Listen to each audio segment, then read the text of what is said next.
Welcome, and thank you for joining us today for this live stream. I think this is going to be a very important live stream. I have with me a dear friend and neighbor, Brenna Weaver. Welcome, Brenna. Good morning. Thanks for being here. Now, I want to tell you a little bit about Brenna. She has an extensive history with kids. She's worked in a middle school. In fact, didn't you work at Bellevue Middle School? Yes, I did. Okay, y'all, this is crazy. That's the middle school I went to in Pensacola, Florida. Obviously, I was gone way before you were there, but she's worked in middle schools. And then the other place you've worked at I think is really significant is Palmer Children's Home. Palmer Home for Children, yes. Palmer Home for Children. So you've got a good experience of understanding and talking to kids. Yes. And it helps that you're also a licensed therapist? Yes, licensed professional counselor here in Mississippi. So. Okay, great.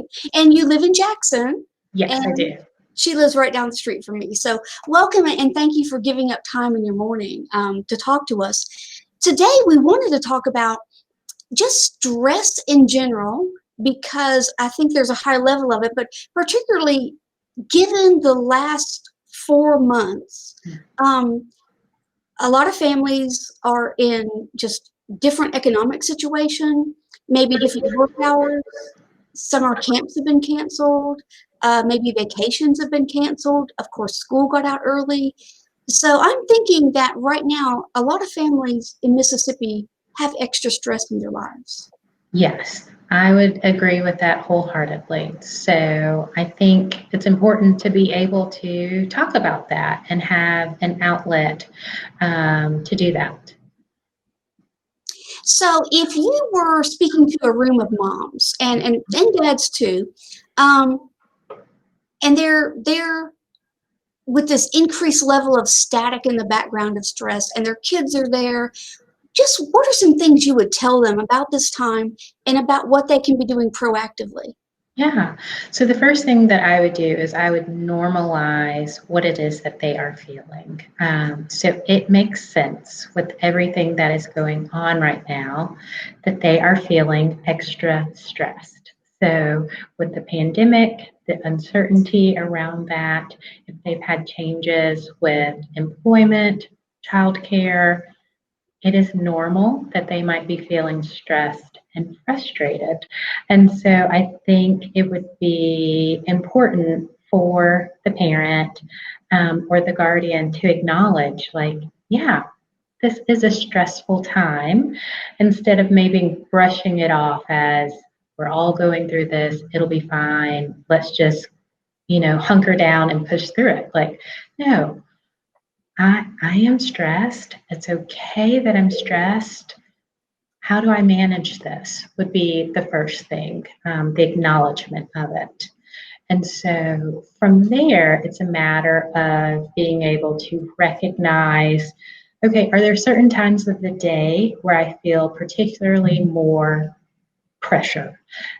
Is it first thing in the morning as I'm trying to get my home office ready for the meetings? And then I have to figure out, where do I put the littles so that they're quiet and they don't run into the room? Is it midday when I put them down for their nap? And so I think, yeah, I can take this conference call now. And then, they get sick and they're calling for me. And so I have to step away from the conference call. Is it at the end of the day where I am just maxed out from everything and I still have to figure out dinner and, if we walk the dog? And so it's really important to be able to take a moment and say, okay, when am I most stressed?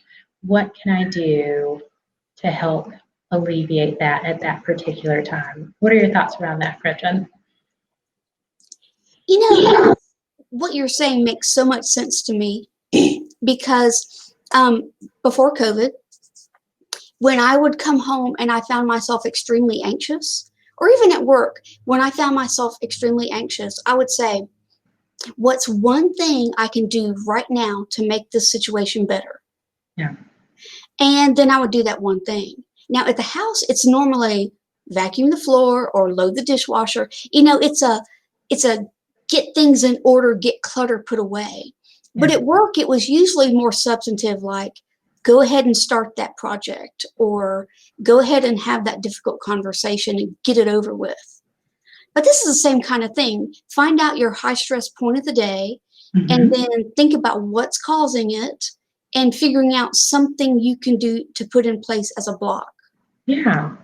And so that could be really difficult for some people to do. It can feel overwhelming to pause and consider, okay, what exactly is the trigger that is causing me to feel this way? And in those moments, so sometimes, you know, if your friend or your partner or your spouse says, well, what's wrong? And you're like, everything. In those moments, if you're able to just maybe pause and take a deep breath, that can give you some space to say, okay, this is what is going on right now. And so this will allow me to do that one thing that could help make a difference in the day right now. So, and then also some people, they love to make lists.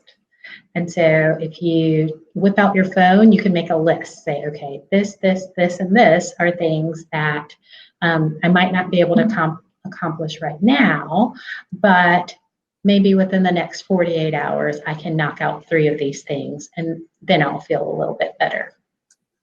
That is awesome to me. When I teach classes in personal organization, one of the things I always say is, I call it a brain dump. Sit down and just make a list of everything on your mind in random order. All the stuff you have to do, all the niggly little things, and just dump it out of your mind so you're not trying to hold all those details. And then once it's written down, your brain has a lot more room to function. And then you can look at your list and go, well, that's stupid. I'm never going to run a marathon.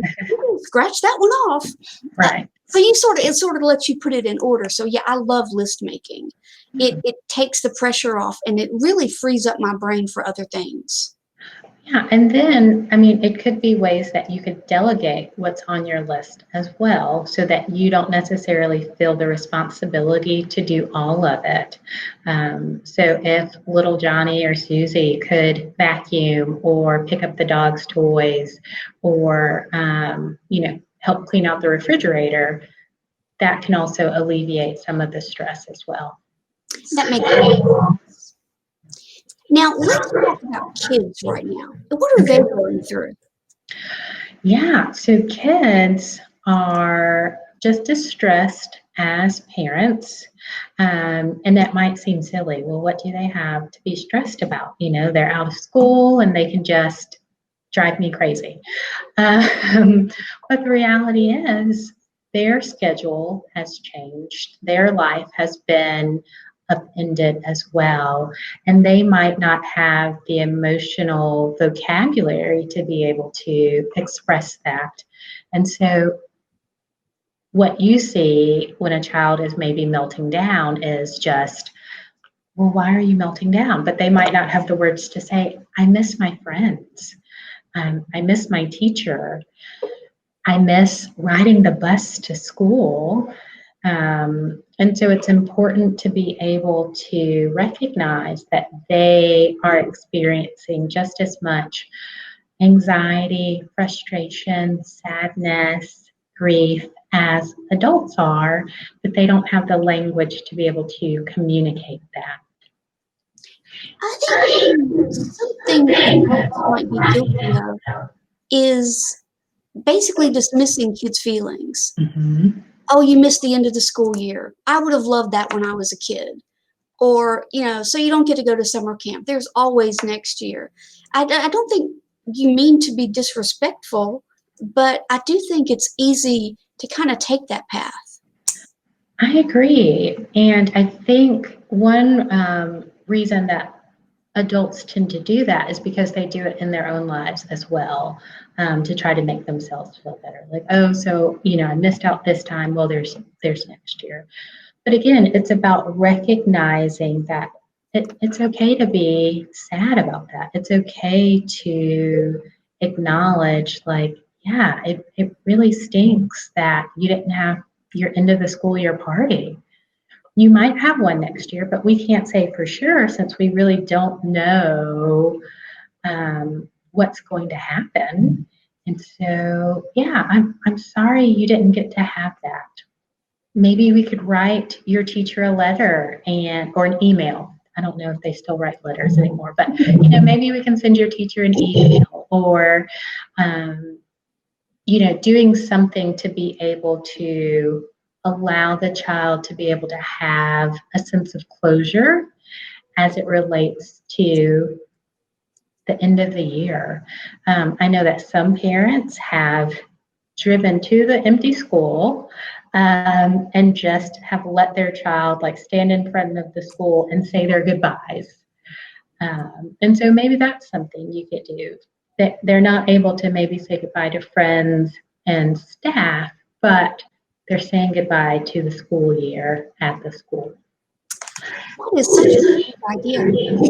Now listen, we do have a viewer who's got a question for us. Okay. Sunny Sweat is asking, what do you put in place to help kids communicate their stress?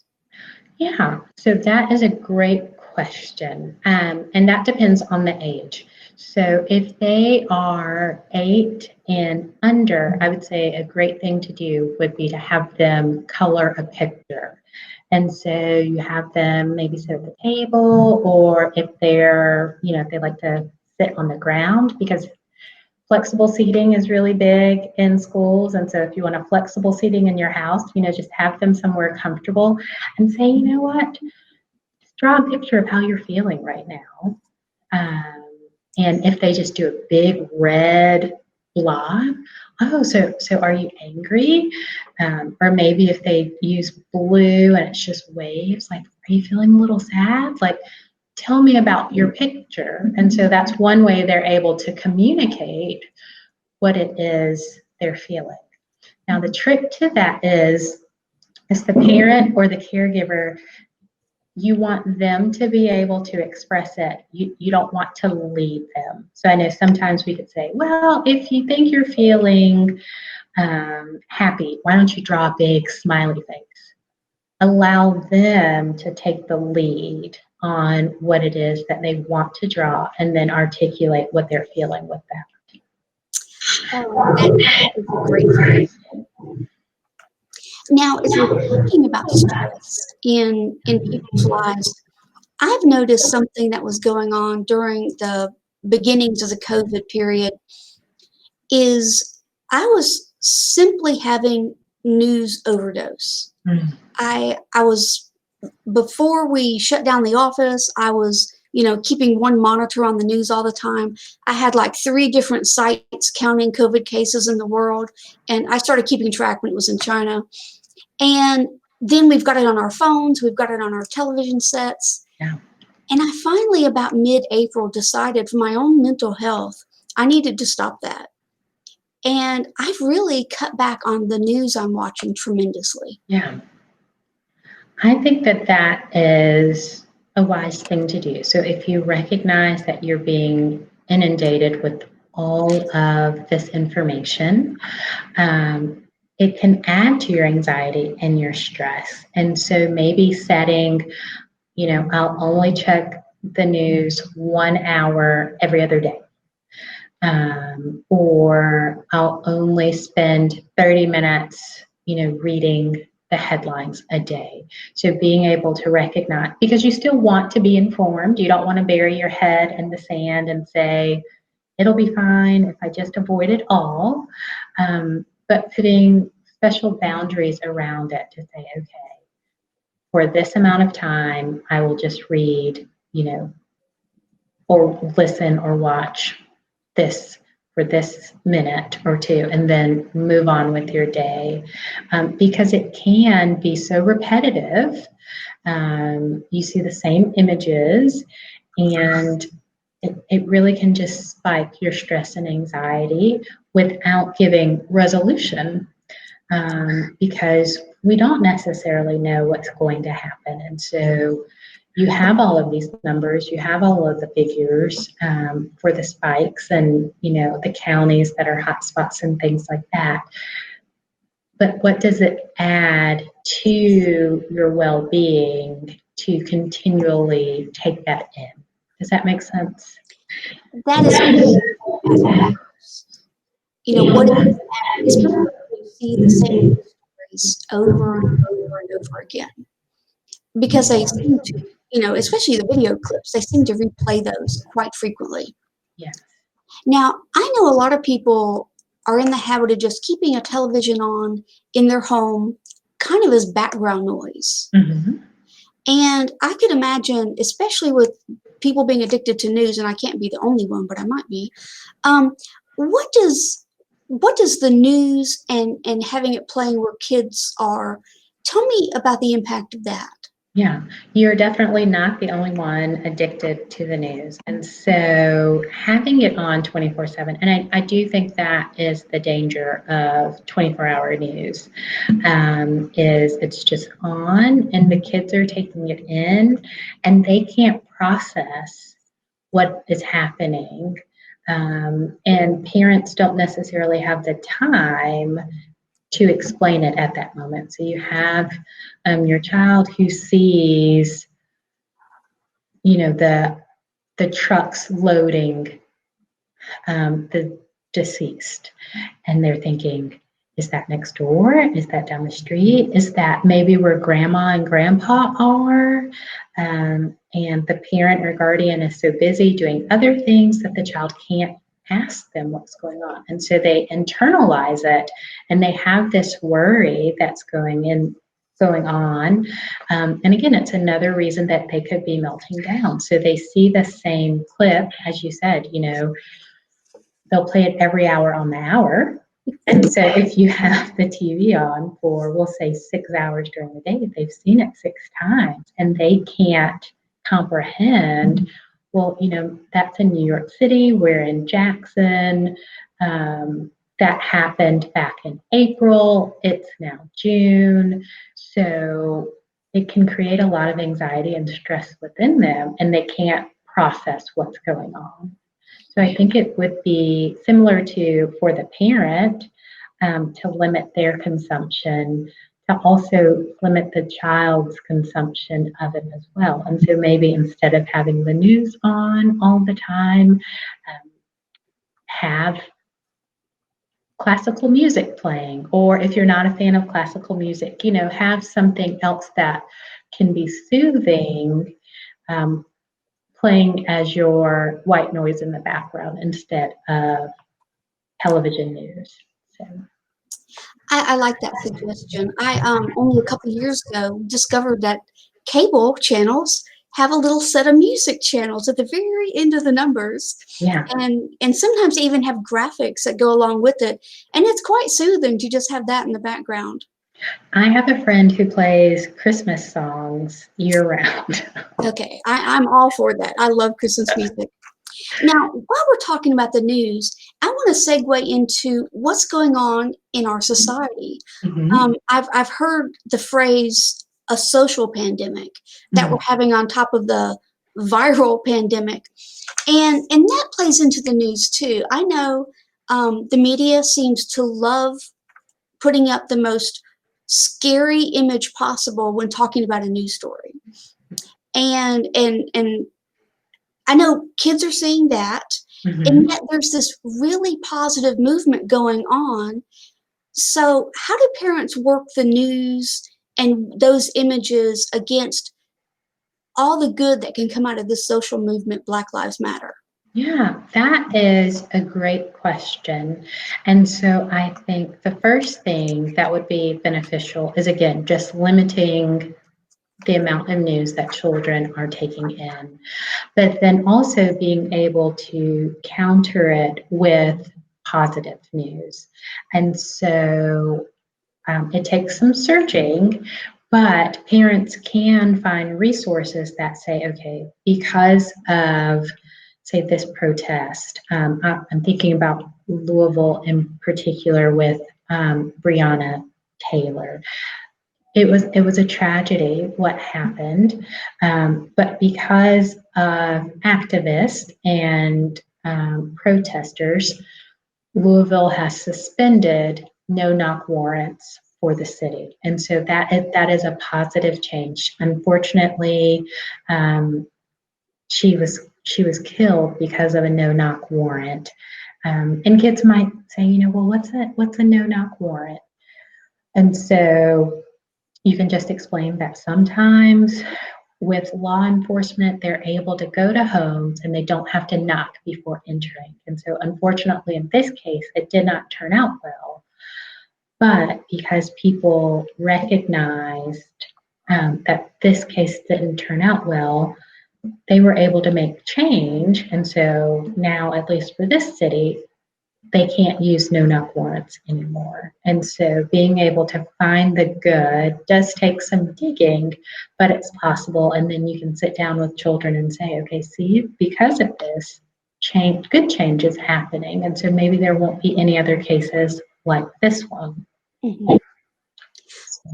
I could see a child watching that and hearing about the no-knock warrant asking, is someone going to come bust into our house? Right. Yeah.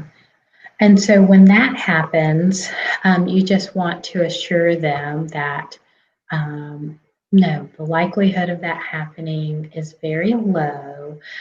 And if it does happen, you know, we are here with you. We will keep you safe. You don't have to fear that happening.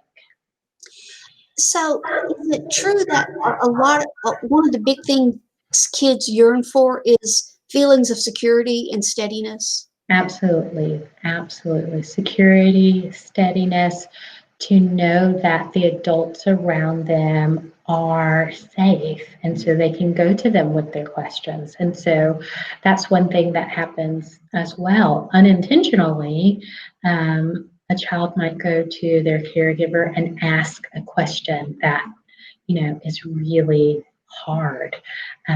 You know, why would the policeman do that? And parents might not have the answer for it at that time, and so then they just say, "Well, we won't talk about it." They'll dismiss it, and so I think it's really important for parents to, if they don't know in the moment what to say, you know, that's a really good question that I need time to think about, but we'll circle back to it a little bit later, so the child knows I can go to mom and dad and ask them a question. And if they don't know it, they'll take time to find the answer and then come back to me. So that creates security for the child and the parent in that moment. Now, I want to ask you about we've got articles in the news that were, you know, some of a lot of it sensationalized. Mm-hmm. You know, they're showing video clips from events that happened a week or 2 or 3 ago, and so the context is hard to gather. But the social movement going on with it, and I'm specifically thinking of the protests we've had in Mississippi. Mm-hmm. That movement is good. Yes. And so how do you talk to your kids about Black Lives Matter and kind of put a boundary around it? Because Black Lives Matter isn't looting and rioting. Correct. It happened, but that's not what the movement's about. So, you know, thinking about an 8-year-old, how do you talk about Black Lives Matter in a compassionate, meaningful way that they can grasp? Yeah, so if you have an 8-year-old who is curious about what's going on, if possible, if you know someone who is a part of the organization here in Jackson, maybe reaching out to them and saying like, hey, I'd love to be able to just know more. And so then you could share that with your child. If that's not possible, really just saying, you know, I'm thinking of the Mr. Rogers quote, look for the helpers. And so you could say, Black Lives Matter, that they're wanting to help. And so even though you might see pictures of things that aren't helpful, like the rioting and the looting, what they're trying to do is they're wanting to help bring change for the Black community. And one way they're doing that is by marching peacefully downtown. And so they make these signs and they have bracelets and they hand out water to people. That's a good thing to be able to bring about change. And so I can imagine the 8-year-old saying, well, why would they have to do that?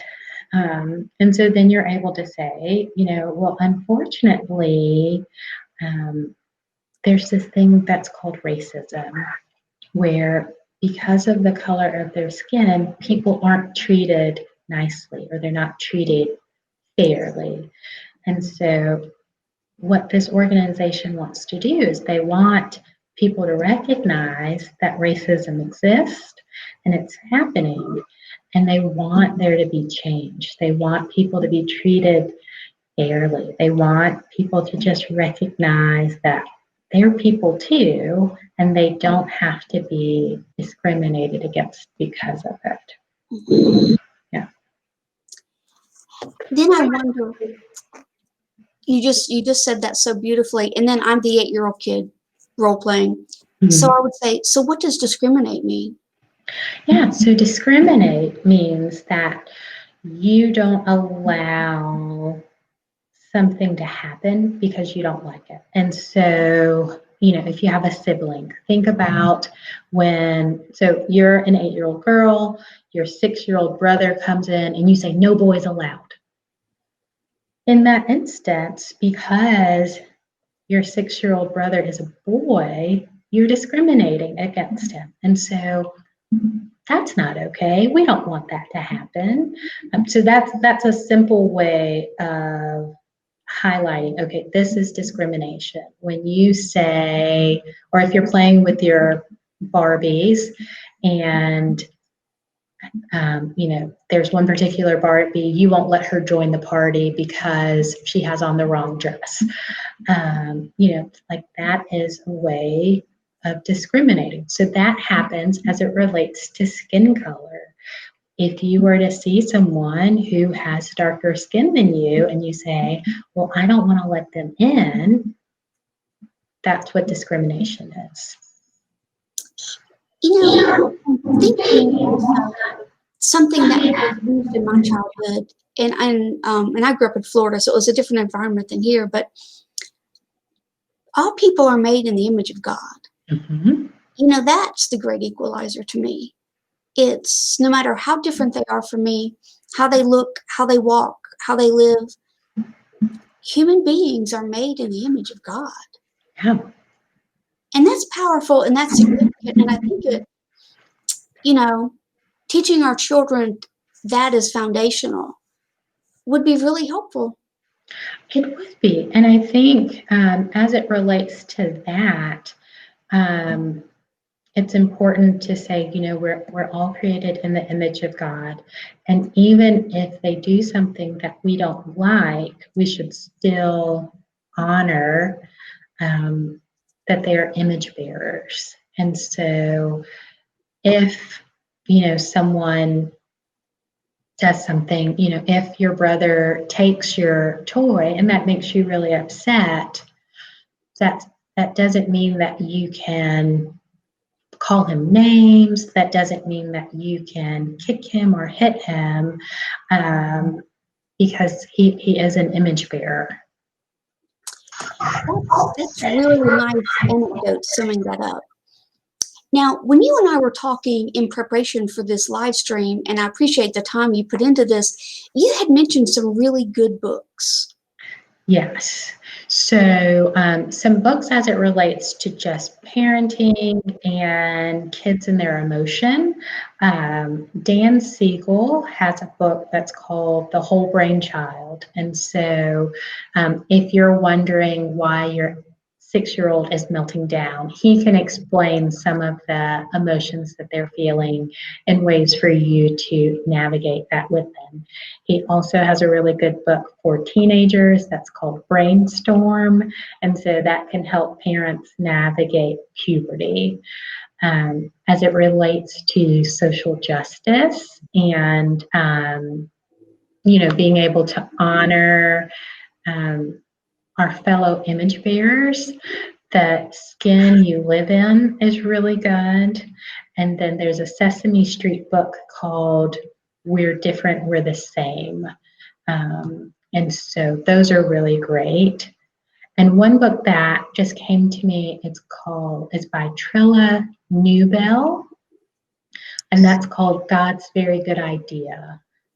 That's also a really good book about being able to honor diversity in the world. Okay. Now, for those who are watching this, you know that we're going to have links to all of this on our when we post the Facebook post. So you'll be able. If you didn't catch all those book titles, we will tell you what they are. Another thing, for our audience, when we do these live streams, we spend a good bit of time chatting while our producer Scott, who's behind the curtain, is setting up. So you had mentioned a really cool YouTube video to me, and we're going to include the link to that in the Facebook post when we finally post this. Tell me about that video, because it sounded really fascinating. Yeah, so Bill Hadar is a Saturday Night Live actor, and he worked with the Child Mind Institute to talk about anxiety. And so in the clip, it's just a little over 4 minutes long. He gives suggestions for kids to be able to manage their anxiety. And so one thing he says is, if you're feeling anxious about a test, to take the test part out of it and to just say, I'm feeling anxious. So you're acknowledging the feeling. I'm feeling anxious. I'm feeling nervous. I have a test, but you're not linking the feeling to the test. And so then that can allow you to be able to just say, I feel this way, but I can still take my test. It'll be okay. And so he breaks it down simply for kids to be able to understand. So this is a video parents can watch and then let their children watch. Yes. Mm-hmm. Well, thank you for sharing that with us. Now that we're kind of winding down, for one, I know there's so much more I want to talk to you about. And by the way, you have the most beautiful, calming voice. So I think you should do podcasts right away, because we all want to listen to those. But is there anything else you want parents to know? We're in a very unusual time. Yeah. And no, we don't have a roadmap for this. Yes. So I think one thing parents need to know is it's okay not to know what's going to happen, because we don't have a roadmap. And so becoming okay with taking it day by day and just knowing you're doing the best you can with the resources that you have, and that's okay. And as time progresses, you'll be able to acquire new resources and put those in play. But until that happens, you're working with what you have, you're doing the best you can, and that's okay. I think that's a really nice concluding note. I just want to say to the viewing audience, please share this video. You've given us a lot of concrete advice about some very different subjects, from COVID to the news to Black Lives Matter. And Brenna has given us lots and lots of resources that we're going to embed in our Facebook post. But before we do that, tell me about your practice and where you work. Yeah, so I am in private practice at Dia Dean LPC, and so that is in Ridgeland. We're located on West Jackson Street. And so I do counseling for people ages 18 and up. So I'm taking a little break from the youth right now. But yeah, so if there is anyone struggling with anxiety or depression or parenting, and they're wanting an unbiased person to be able to hear what it is that they're going through, and offer some guidance, I am available to do that. So, yeah. I do know that sharing that inner turmoil, sometimes just sharing it makes it better. But our spouses are with us, and sometimes you don't want to burden your spouse or your partner or overburden your friends. Right. So this is a nice, safe space, non-judgmental, where you're not going to solve my problems, but you're going to help me process my problems and solve them myself. Exactly. Yes. I want to mention something that probably isn't an issue now, but I think I'm a little bit older than you. When I was younger, there seemed to be a stigma about going for counseling, Mhm. especially amongst churchgoers. There seemed to be the idea that, well, God should be enough, or if you're struggling, then maybe you're not praying hard enough, or you've slipped on your devotions, and so you were kind of left going. There was just a stigma. You were almost ashamed to go seek help because you seem to be saying, I can't get this fixed with just God. Right. Yeah. And so, unfortunately, that is still a stigma in some areas. And it's pretty harmful because there's not necessarily a biblical basis for that thought. So just as we have medical doctors, whenever we break our arm, we wouldn't say to someone, well, if you just pray hard enough, then your arm will be healed. You'll say, okay, well, here's a doctor who is knowledgeable and can help fix your arm. And so similarly, as it relates to emotional issues, you can see a professional who can help you in that area.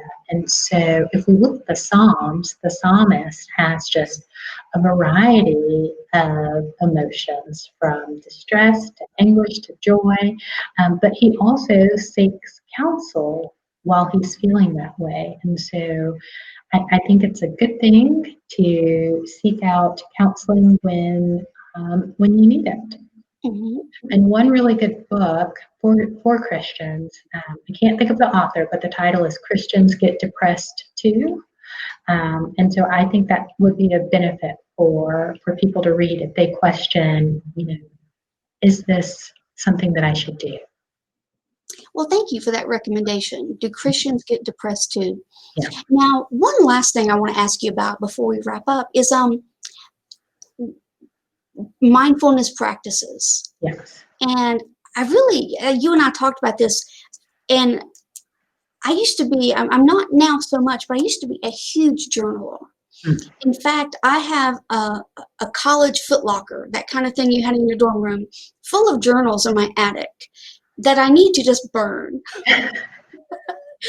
But I just filled up legal tablet after legal tablet. And very often when I wrote, it was quite irrational because I would write how I felt, which was, how I felt. But in my writing it, I sorted it out. And so maybe by the end of the entry, I felt completely different from how I felt at the beginning of the entry. Right. Which is why these need to be burned. Just so you know, if anything happens to me, run to my house and burn this footlocker. And burn this. So talk about journaling or other kinds of things like that and how it can help people.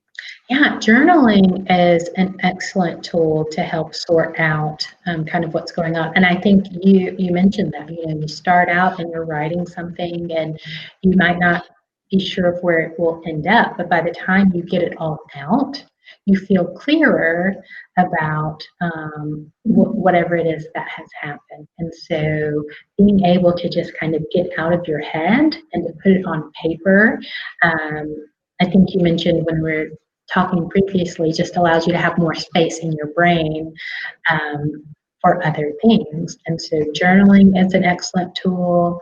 Also, there's a grounding technique. So if you find that you're feeling particularly anxious, you want to use your 5 senses to kind of bring you back to the present. And so you'll want to be able to name 5 things that you can see. And so as you feel your anxiety rise, you just say, okay, what are 5 things that I can see right now?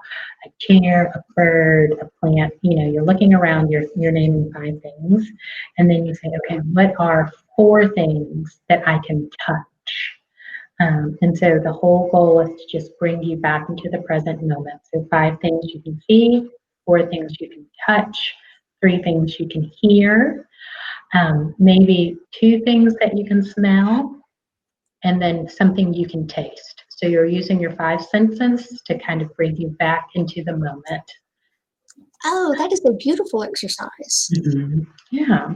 So, and then of course, always deep breathing exercises. And so, if you put one hand on your chest and then another hand on your belly, you want to count maybe to 8 and take a deep breath in, feeling it rise in your belly, and then, a count of 8 to let it out. So those are journaling, grounding, breathing. Those are wonderful exercises for whenever you're feeling maybe particularly stressed or anxious. Mhm. Well, that has been some brilliant advice. And I sense wisdom in you beyond your years. But don't worry, the years will catch up with you like me eventually. Indeed. Thank you for taking so much time out of your day. We did get one more viewer message. It says, "Great info, gals." Good deal. So thank you, audience. We appreciate the encouragement. And I do ask the audience members, please share this with other families. Brenna's given us some really good ideas on dealing with this within the family and conversations we can have with our kids. And you've done it in such a composed way. And you make so much sense that this is incredibly useful information. Thank you. I am so happy to be able to do this. It's been a treat. And so I just thank you for the opportunity. Well, thank you. We're going to sign off now, but we'll be talking to you in the future too. Sounds good. Thank you. Bye.